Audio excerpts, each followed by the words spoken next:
Can everyone move up, please?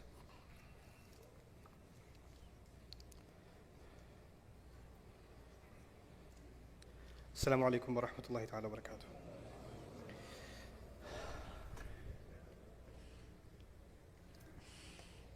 الله أكبر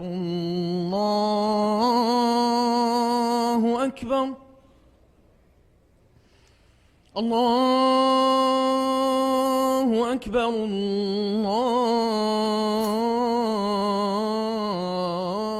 الله أكبر.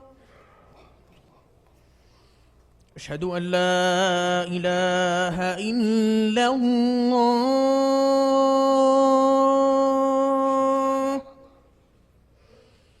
أشهد أن لا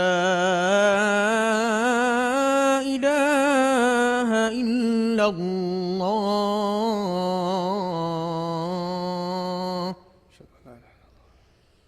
أشهد أن محمدًا رسول الله.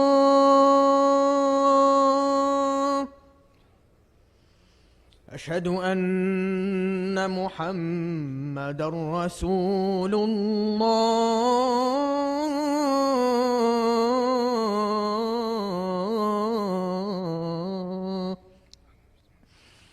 حي على الصلاة.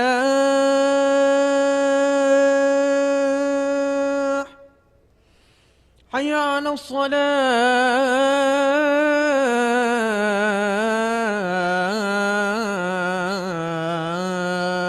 الصلاة. حي على الفلاح.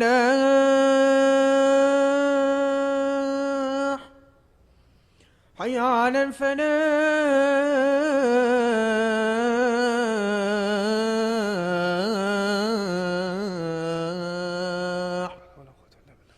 الله أكبر الله أكبر. لا إله إلا الله.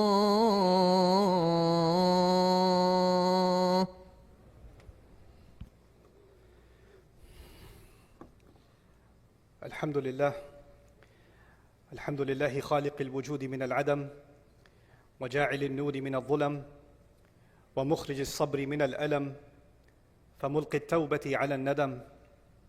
فنشكره على المصائب كما نشكره على النعم، ونصلي على رسوله الأكرم ذي الشرف الأشم والنور الأتم والكتاب المحكم، وكمال النبيين والخاتم سيد ولد آدم، الذي بشر به عيسى بن مريم ودعا لبعثته إبراهيم عليه السلام حين كان يرفع قواعد بيت الله المحرم. فصلى الله عليه وسلم وعلى أتباعه خير الأمم الذين بارك الله بهم كافة الناس العرب منهم والعجم. فالحمد لله الذي لم يتخذ ولدا ولم يكن له شريك في الملك ولم يكن له ولي من الذل وكبره تكبيرا. والحمد لله الذي أنزل على عبده الكتاب ولم يجعل له عوجا. والحمد لله الذي نحمده ونستعينه ونستغفره ونؤمن به ونتوكل عليه، ونعوذ بالله من شرور أنفسنا ومن سيئات أعمالنا. من يهده الله فلا مضل له، ومن يضلله فلا هادي له. ونشهد أن لا إله إلا الله وحده لا شريك له، ونشهد أن محمدًا عبد الله ورسوله أرسله الله تعالى بالهدى ودين الحق ليظهره على الدين كله، وكفى بالله شهيدا. فصلى الله عليه وسلم تسليما كثيرا كثيرا. أما بعد، فإن أصدق الحديث كتاب الله، وخير الهدي هدي محمد صلى الله عليه وسلم، وإن شر الأمور محدثاتها، وإن كل محدثة بدعة، وكل بدعة ضلالة، وكل ضلالة في النار. قال الله عز وجل في كتابه الكريم بعد أن أقول أعوذ بالله من الشيطان الرجيم: إذ قال ربك للملائكة إني خالق بشرا من طين فإذا سويته ونفخت فيه من روحي فقعوا له ساجدين. رب اشرح لي صدري ويسر لي أمري واحلل عقدة من لساني يفقه قولي. واللهم ثبتنا عند الموت بلا إله إلا الله. واللهم اجعلنا من الذين آمنوا وعملوا الصالحات وتواصوا بالحق وتواصوا بالصبر. آمين يا رب العالمين. In today's khutbah, I'd like to share with you some important lessons that I need reminding of, and you all, I believe, also do too, from what Allah describes in the story of Adam alayhi salam, particularly something that I want to share with you about Iblis today. Commonly, people assume that Allah Azza wa Jal created Adam alayhi salam, and then when He created him, He commanded the angels to do the sajda, and they all obeyed, and Iblis disobeyed. This is kind of the simple version of the story that many people are familiar with. But there are details in the Quran that are very important that are missing when you think of the story in this way. Allah Azza wa Jal first announces to all of the angels, and we understand that it includes at that time Iblis among them in this announcement, Inni khaliqun basharan min teen. I am about to create a human being from dirt or from clay. So Allah has, when He's saying this, He has not made Adam yet. Adam alayhi salam has not been created yet, but the announcement has been made that Allah is about to do it. This is khaliqun basharan min teen. And then فَإِذَا, the word إِذَا in Arabic is used for describing something that is going to happen in the future. فَإِذَا سَوَّيْتُهُ وَنَفَخْتُ فِيهِ مِنْ رُوحِي. And when I'm done balancing him, and when I blow into him from my ruh, so it's none of this has happened yet, it's going to happen. Then He says, فَقَعُوا لَهُ سَجْدًا. Then fall into sajda before. Now, there's a discussion about lam that I had with a notable scholar many years ago, and I was surprised that a few months ago he agreed with what I said about this. And I'll talk about that in a little bit, but I want you to focus first on the first piece of this conversation. Allah has described that He is about to create our Father, and He has also described the process He's going to use to create us. He says, first of all, I'm going to make him from teen. Now let's pause here for a second. We're not the only creation on this earth made from teen. In fact, all of the animals and all of the species that exist on this planet also are made from teen. So that's the common element between us and the rest of the life that exists on this planet. All of the animals and all of the insects, all of it, that's from teen. Fine. But there's something additional about this creation that He's about to make, our Father, and by extension us, that is more than just teen. There's something more than just this animal presence, this animal existence. And by the way, we have something in common with animals. Animals seek food and shelter. We go to the grocery store seeking food. We go to the restaurant seeking food. We look for shelter too. In fact, those are the two primary things that drive us to get an education and get a job or start a business. At the end of the day, it boils down to food and shelter. What's in the fridge, and whether or not you're living in a home that has proper shelter. Are the electricity bills paid? Is the water running? What I'm trying to say is we're just way more advanced at getting food and shelter than animals, but at the end of the day, those are the same basic functions. And then they procreate. They have children. They continue the species, and that's what human beings do too. So in that sense, as far as the continuity of life, we're not that much different from the animal kingdom and from what any other species does. We build homes, a bird builds a nest. We go out and seek our rizq, and the birds go out and they seek their rizq. But then Allah adds, He's informing the angels, why is this creation from dirt different from all the other species that exist? فَإِذَا سَوَّيْتُهُ. When I make him balanced, taswiyah is actually to perfect and balance the craft of something. So for example, if somebody's designing, or welding metal, they kind of make sure that the metal is welded completely even, and they have tools to make sure that it's completely straight. That's called taswiyah.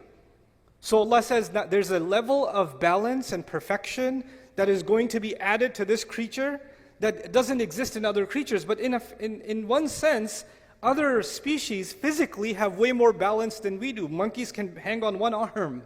They have pretty good balance. Birds have amazing reflexes, right? So this is talking more than just our ability to stand up on 2 feet. Allah is telling us that human beings will have an ability to balance opposing things. They're going to have the ability, for example, to balance their individual needs with the needs of their family. They're going to balance their personal responsibilities with social responsibilities. They're going to balance their rights and their responsibilities. They're going to balance, our entire life is actually going to amount to balance. And in fact, today, now, there's a multi-million-dollar industry that teaches successful people, business people, executives. They attend these work-life balance seminars, right, to achieve balance. And Allah says that human beings have the potential. This human being will have the potential to live a life that is evened out, that's balanced. That's one of the great qualities of the human being that Allah describes that's going to make him amazing. So first, he's made like every other animal, but then he's got this remarkable ability to balance things. And then he says, on top of all of that, وَنَفَخْتُ فِيهِ مِن رُوحِي. By the way, one aspect of balance before I go further is he says, the balance is actually between our impulses, our emotions, and our thought process. So let me explain what that means. When a hungry dog sees something, it goes and it bites it. It doesn't think about the consequences. There's the emotion and then there's the action. That's it. But human beings, they can look at something and say, no, that's illegal. No, that's haram.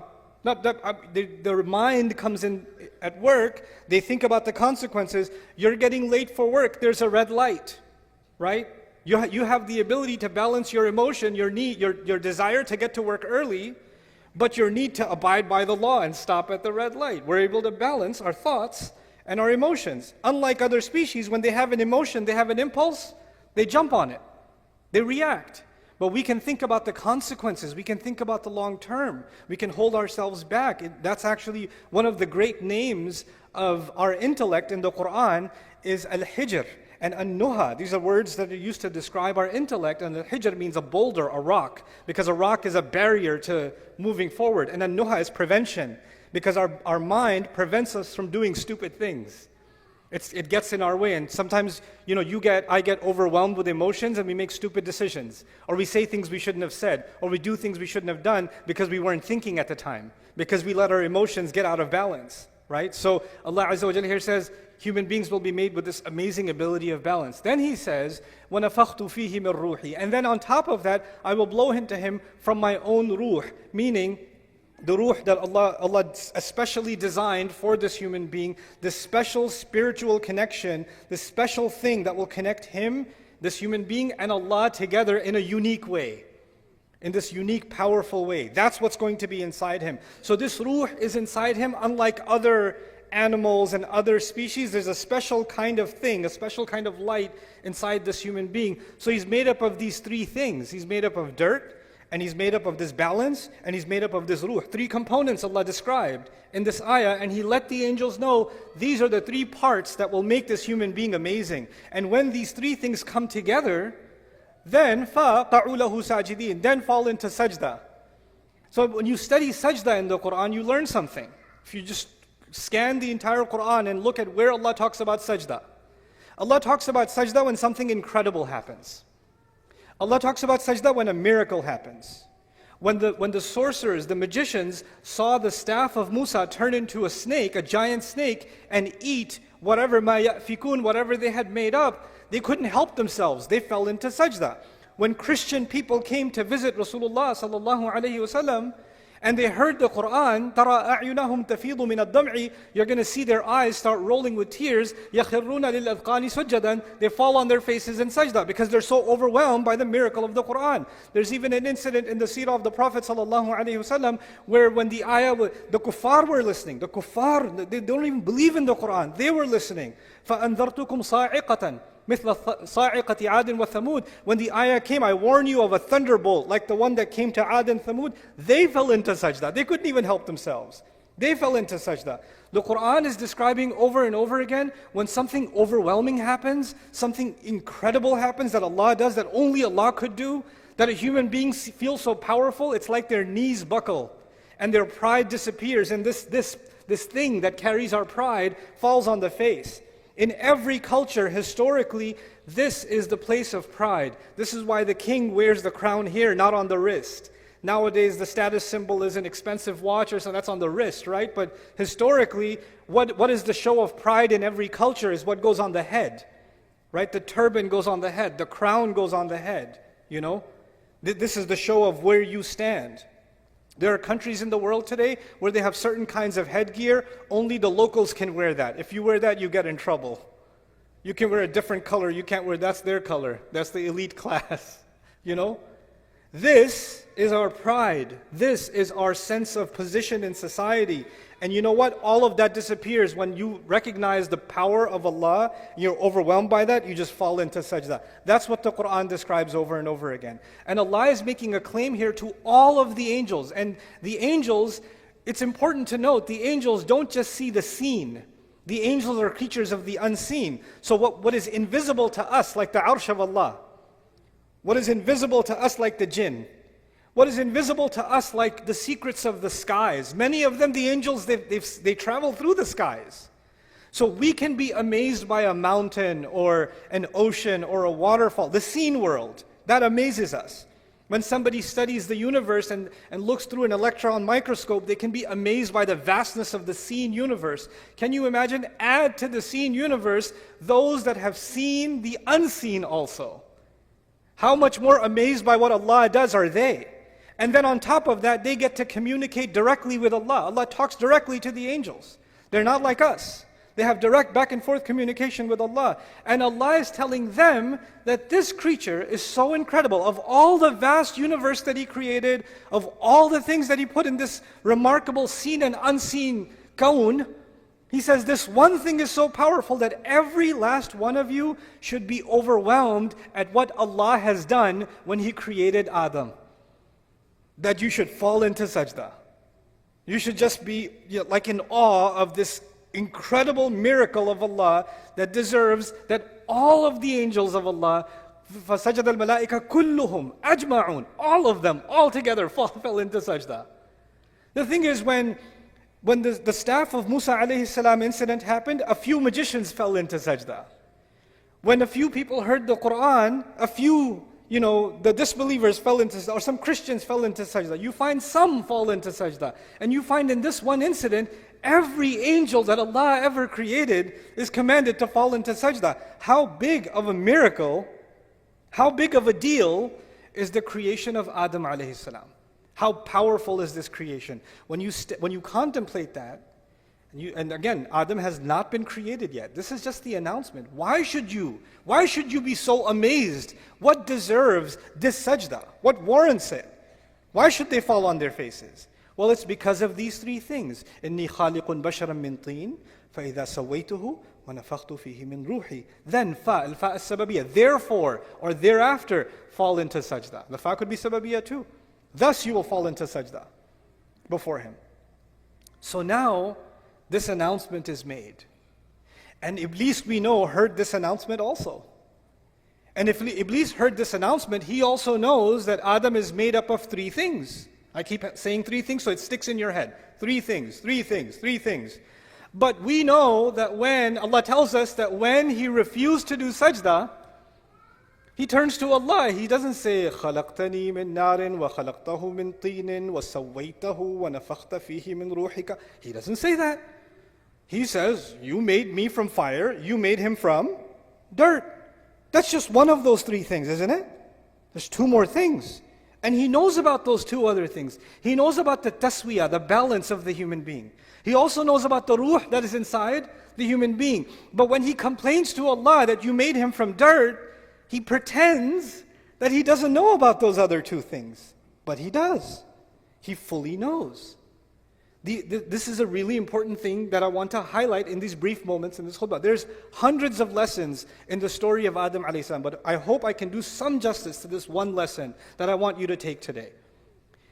And that is that when he denies these other two things, he knows that if he acknowledges those two things, then he has to acknowledge how incredible the human being actually is. But if he only acknowledges the dirt, if he only acknowledges the mud, then what's the difference between Adam and a horse?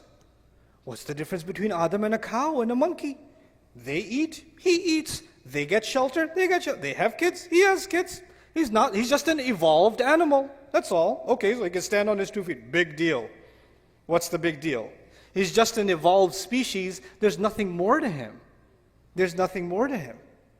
So he deliberately denies two components of our existence out of the three. Two of them, he denies them, and if he accepts them, then he has to accept the supremacy of what Allah has made, the remarkable thing Allah has made. Now, he hates humanity. He blames Allah for giving us this position. And he swore that he wants to not only see Adam alayhi salam fail, because if you hate Adam, then you got Adam expelled from Jannah, you should be like, I'm good now. I got my revenge. Feel better. Nah, he doesn't feel better. He's like, now I'm going to get his kids. And now I'm going to get his family. And now I'm going to get their kids and their kids. And he keeps ruining human beings time and time and time and time again.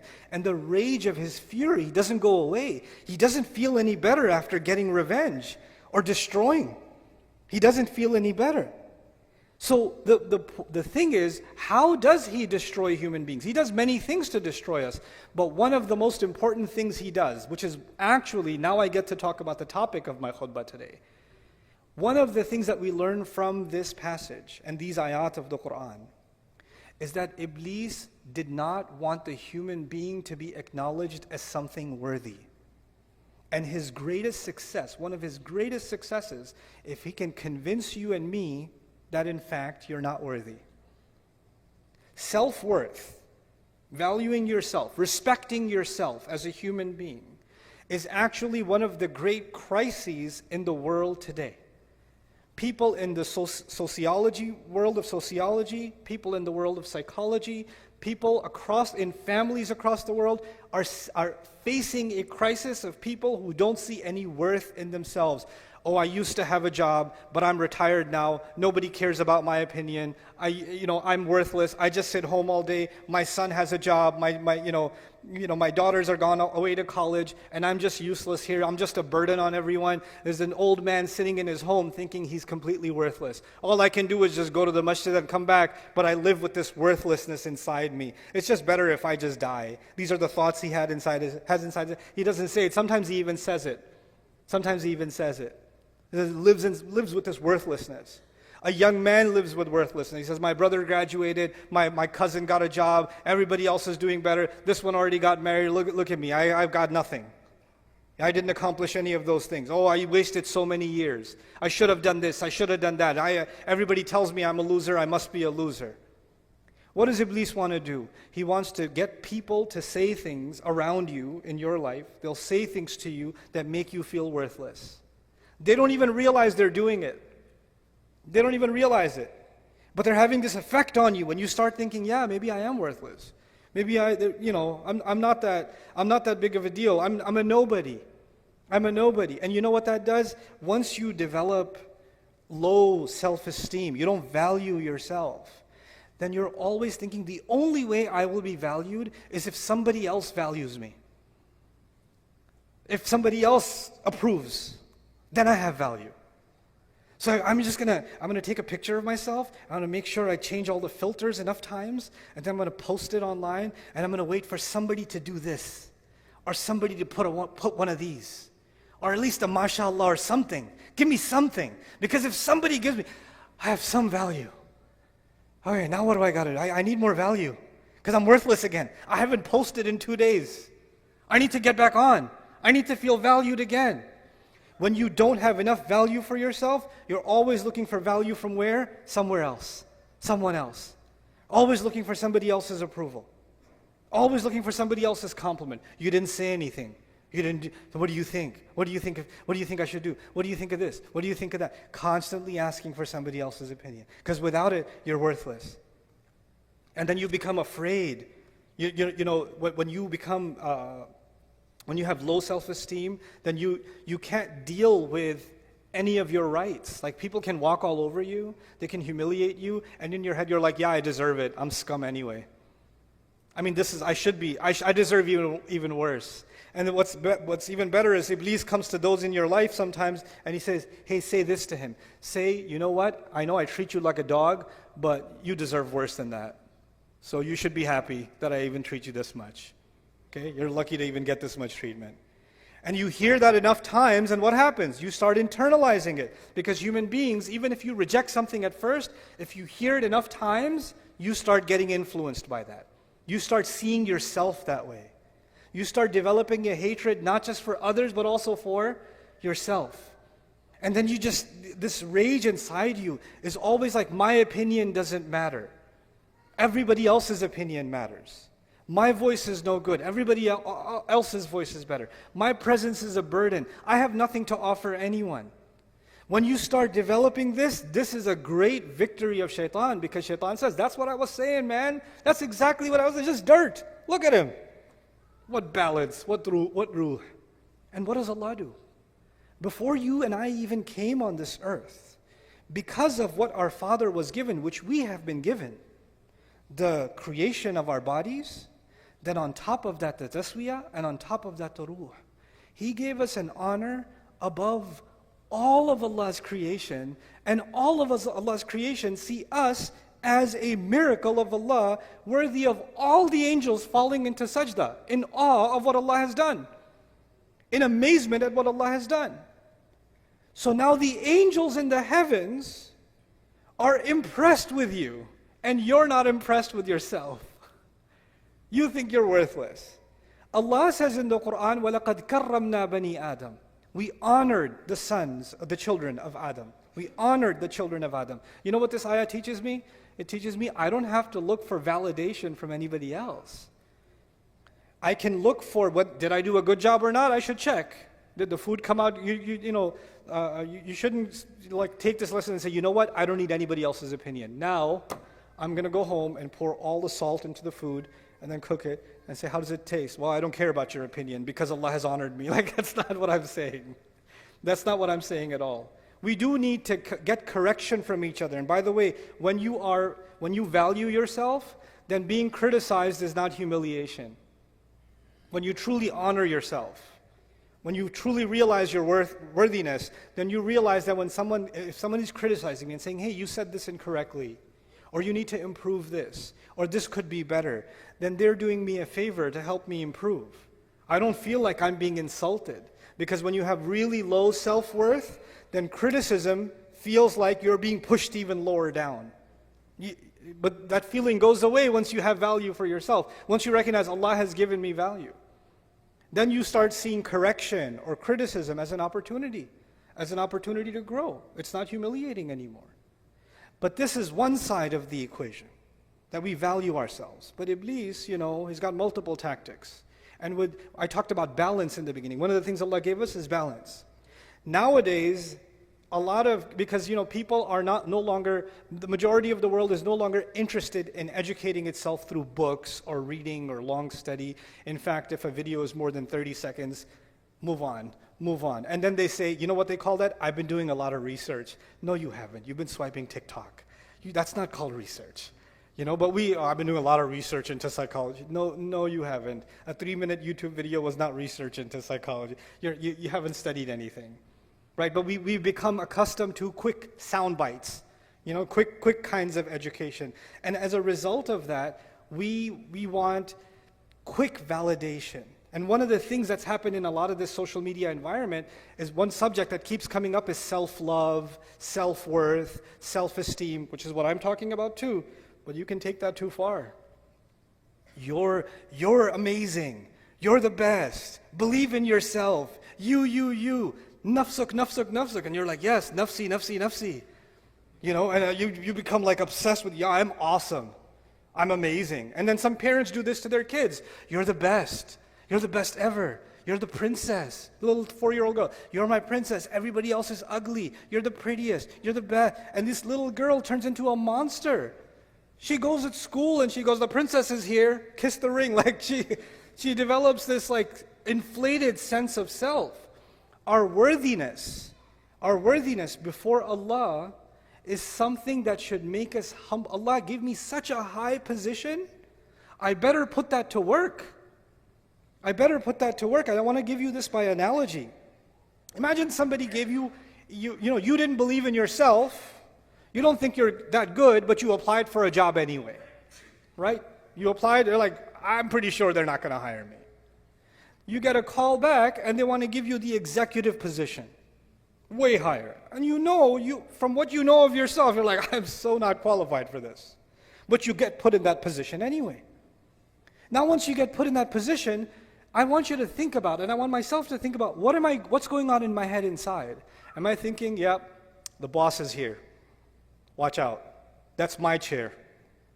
Or are you thinking, I have been given such a high position, I better live up to this. I better up my game. I better learn more.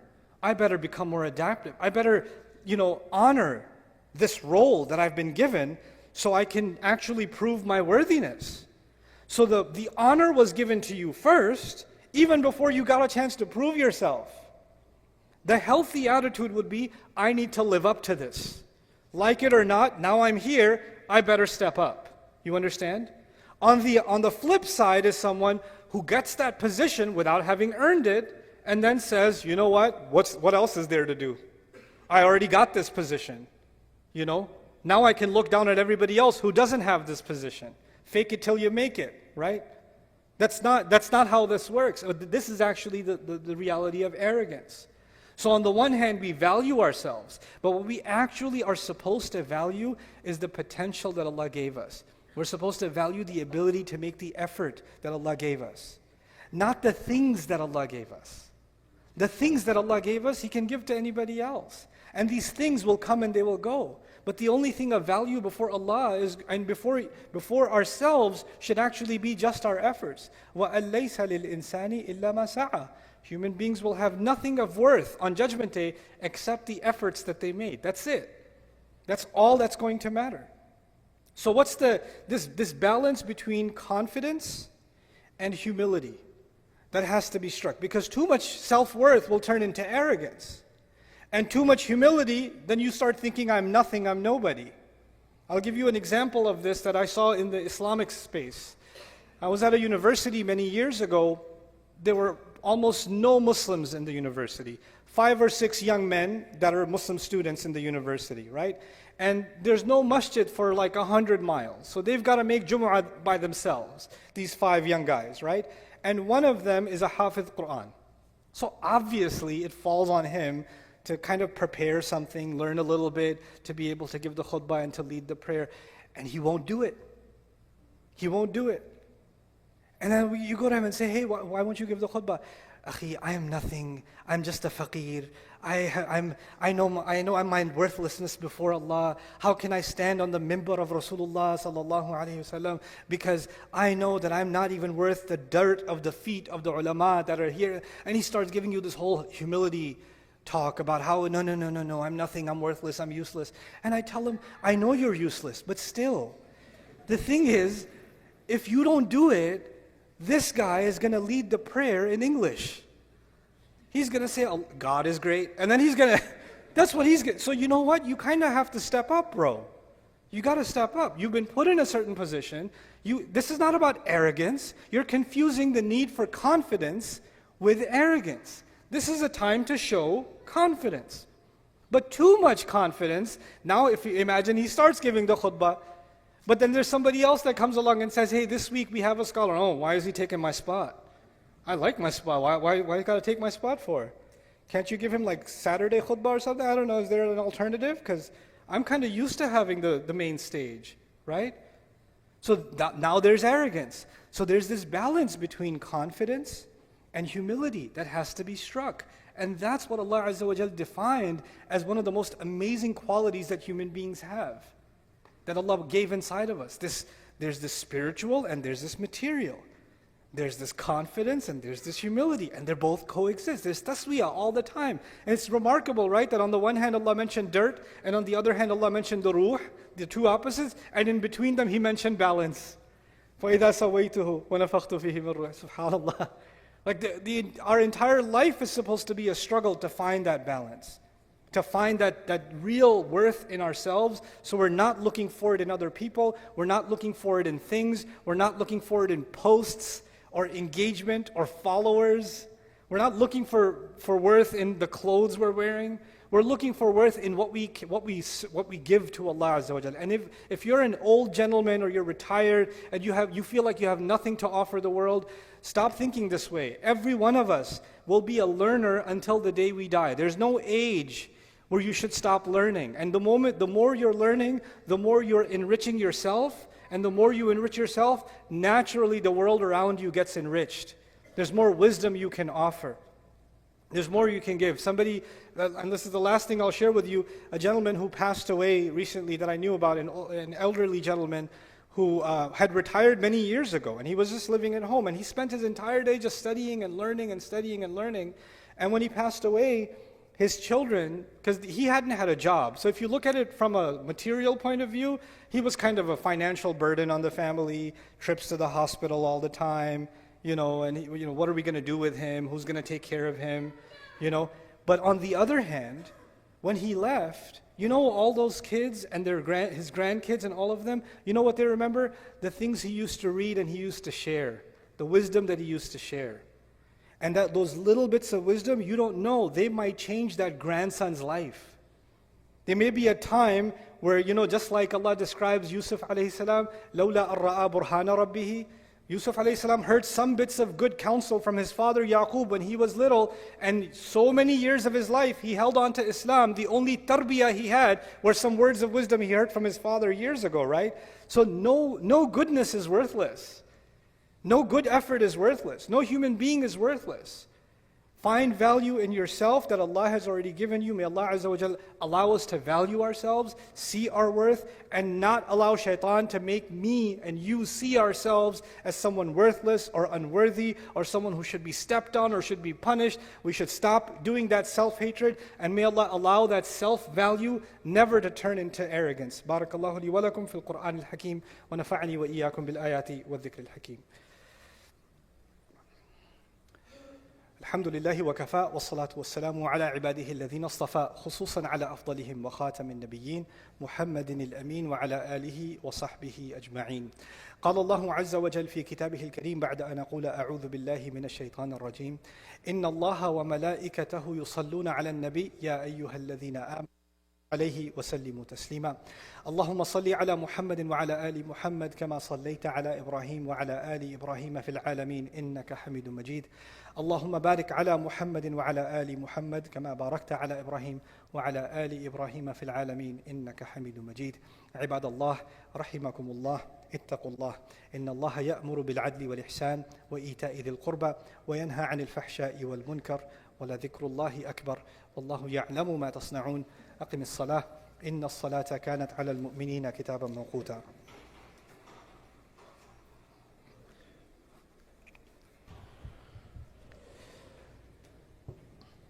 You need that? Huh? Do you want to wait? That's up to you. However you guys do it, yeah. Sure.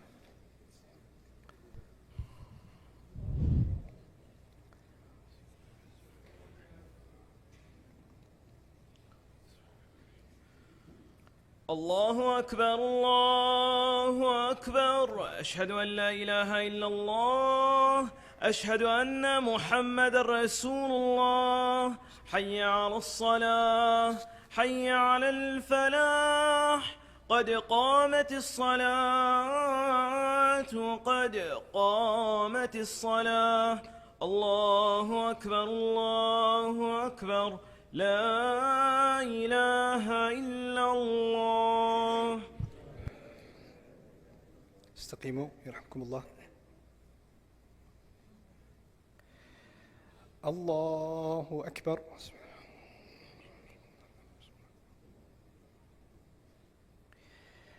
الحمد لله رب العالمين الرحمن الرحيم مالك يوم الدين إياك نعبد وإياك نستعين اهدنا الصراط المستقيم صراط الذين أنعمت عليهم غير المغضوب عليهم ولا الضالين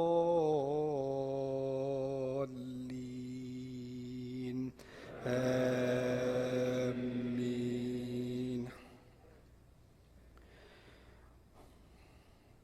والسماء بنيناها بأيد وإنا لموسعون والأرض فرشناها فنعم الماهدون ومن كل شيء خلقنا زوجين لعلكم تذكرون ففروا إلى الله إني لكم منه نذير مبين ولا تجعلوا مع الله إلها آخر إني لكم منه نذير مبين كذلك ما أتى الذين من قبلهم من رسول إلا قالوا ساحر أو مجنون أتواصوا به بل هم قوم طاغون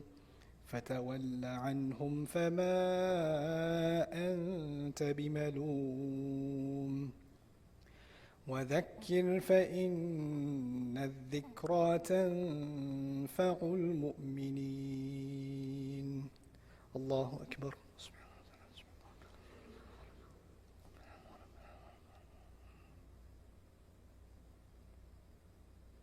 سمع الله لمن حمده. الله أكبر.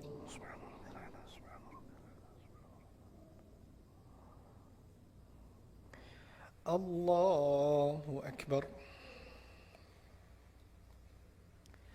الله أكبر.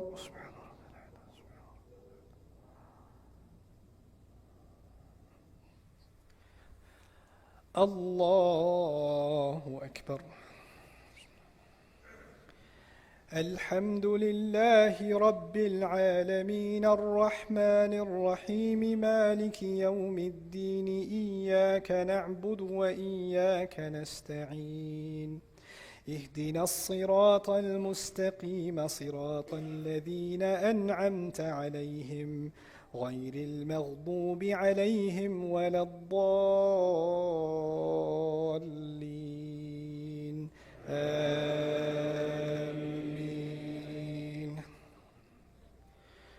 وما خلقت الجن والإنس إلا ليعبدون ما أريد منهم من رزق وما أريد أن يطعمون إن الله هو الرزاق ذو القوة المتين فإن للذين ظلموا ذنوبا مثل ذنوب أصحابهم فلا يستعجلون فويل للذين كفروا من يومهم الذي يوعدون.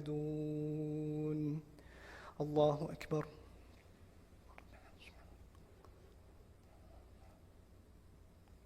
سمع الله لمن حمده. الله أكبر.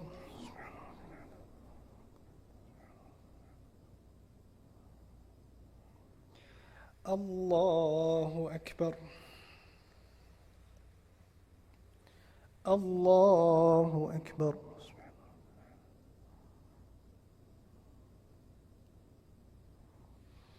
الله أكبر.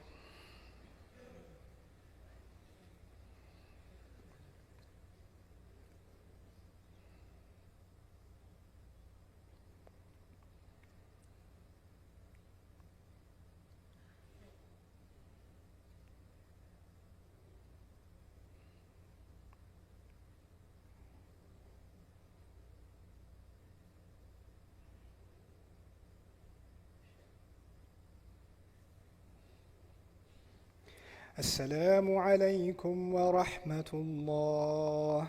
السلام عليكم ورحمة الله.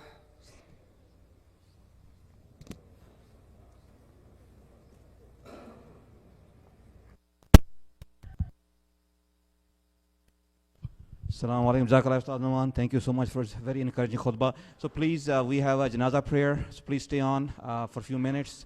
We have a janazah prayer for Sister Tanveer. So inshallah, we're going to pray the janazah. Where is Hafiz Sajjad? Sheikh Sajjad? Sheikh Sajjad?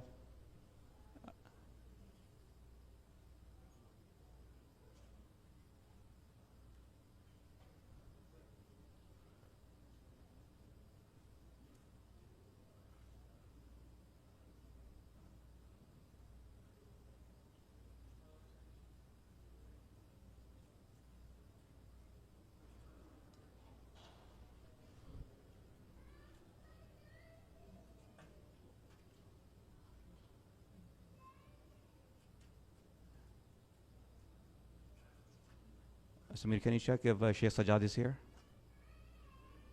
Samir, can you check? Sheikh Sajjad, are you here? Okay, inshallah. Oh, he's here?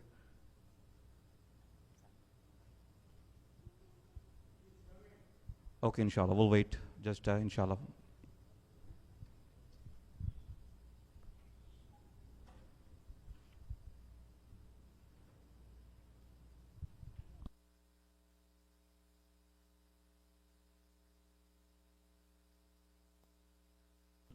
Yes, a janazah of a sister Tanveer, who passed away. So inshallah, okay, Sheikh, Jazakallah.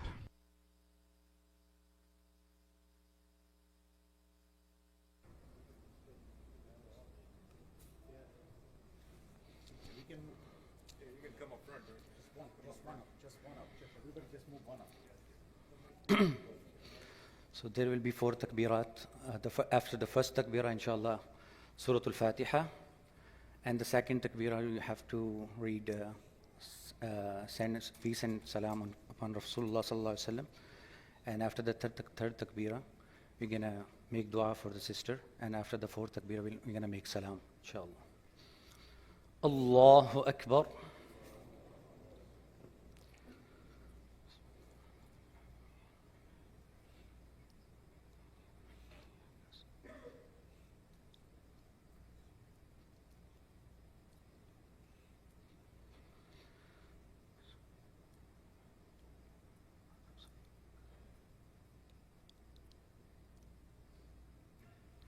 Allahu Akbar.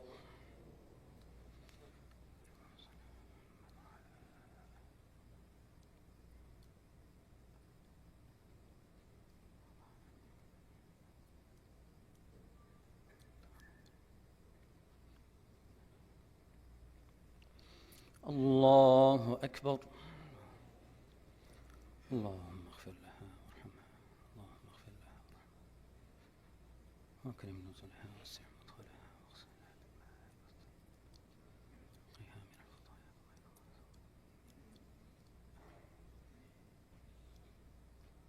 خلها جنة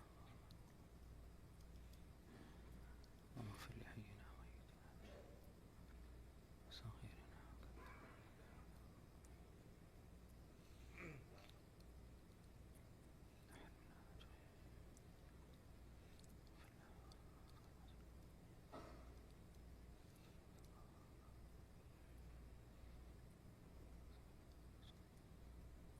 الله أكبر.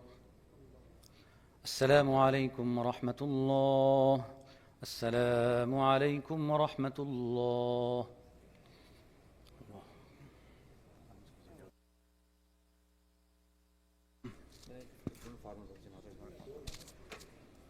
So Mayyat is going to be, we are taking her to Farmer Wills, inshallah.